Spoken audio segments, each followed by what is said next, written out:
بسم اللہ الرحمن الرحیم۔ الصلاۃ والسلام علیک یا رسول اللہ، الصلاۃ والسلام علیک یا حبیب اللہ، الصلاۃ والسلام علیک یا نبی اللہ صلی اللہ تعالی علیہ وسلم۔ حضرات السلام علیکم ورحمۃ اللہ تعالی وبرکاتہ۔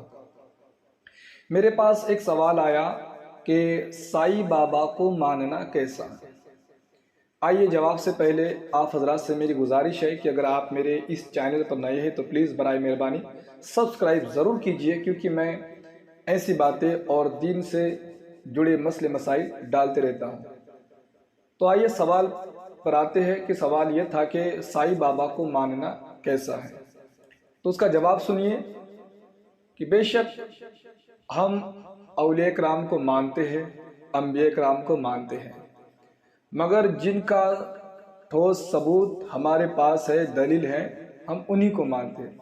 جیسے کہ 1,24,000 کم و بیش انبیاء کرام آئے، مگر جن جن کے نام ہمیں قرآن و حدیث سے ملتے ہیں ہم ان انبیاء کرام کو مانتے ہیں۔ انہی ناموں میں سے ایک نام ہے حضرت عیسیٰ علیہ السلام کا۔ اب حضرت عیسیٰ علیہ السلام کو عیسائی بھی مانتے ہیں اور ہم مسلمان بھی مانتے ہیں، مگر عیسائی جو مانتے ہیں وہ معاذ اللہ کا بیٹا مانتے ہیں، اور ہم مسلمان جو مانتے ہیں تو ہم اللہ کا سچا نبی مانتے ہیں۔ تو عیسائیوں کے ماننے میں اور ہمارے ماننے میں یہ بہت بڑا فرق ہے۔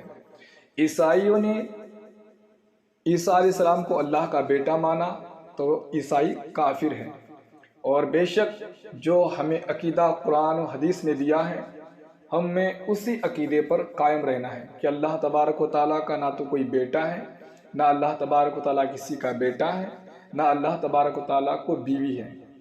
تو آئیے اب سائی بابا کو غیر مسلم مانتے ہیں، تو غیر مسلم جو سائی بابا کو مانتے ہیں وہ بھگوان کے طور پر مانتے ہیں، سائی بابا کی وہ مورتی رکھتے ہیں، سائی بابا کی پوجا کرتے ہیں۔ اب اس طریقے سے اگر ہم مانیں گے تو پھر تو ہم کافر ہیں، اس لیے کہ بے شک اللہ کے سوا کوئی عبادت کے لائق نہیں۔ تو سائی بابا کو جیسے کہ غیر مسلم مانتے ہیں اس طریقے سے ماننا یہ تو کفر شرک ہو جائے گا۔ اور کچھ لوگوں نے کہا کہ سائی بابا مسلمان تھا، تو اگر مسلمان تھا بھی تب بھی ہم اس طریقے سے نہیں مان سکتے جیسے غیر مسلم مانتے ہیں۔ ارے کعبہ شریف کے اندر جو 360 مورتیاں رکھی تھی، ان مورتیوں میں انبیاء کرام کی بھی مورتیاں تھی، ابراہیم علیہ السلام کی بھی مورتی تھی، اسماعیل علیہ السلام کی بھی مورتی تھی، مگر اللہ کے رسول حضرت محمد صلی اللہ تعالی علیہ وسلم نے ان مورتیوں کو توڑ کر رکھ دیا، اس لیے کہ بے شک اسلام میں جو ہے مورتی جائز ہی نہیں ہے۔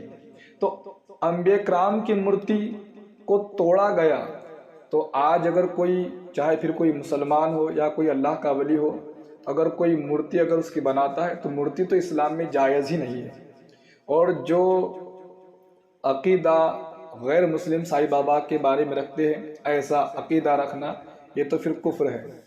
بہرحال اور سائی بابا مسلمان تھا کچھ لوگوں نے کہا، مگر اس کا کوئی ٹھوس ثبوت ملتا ہی نہیں کہ سائی بابا کا عقیدہ کیا تھا، کیسا تھا۔ ہاں، کوئی ٹھوس ثبوت، کوئی ٹھوس دلیل ہے ہی نہیں کہ سائی بابا کا عقیدہ کیا تھا۔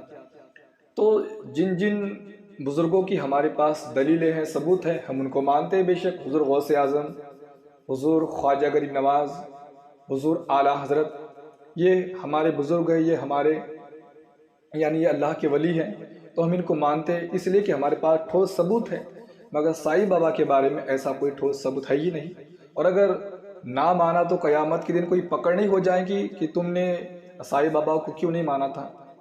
تو سوال کیا تو میں نے جواب دیا، میں نے جیسے کہ سوال تھا کہ سائی بابا کو ماننا کیسا، تو میرا یہی کہنا ہے اس معاملے پر توجہ نہ ہی دے تو بہتر ہے۔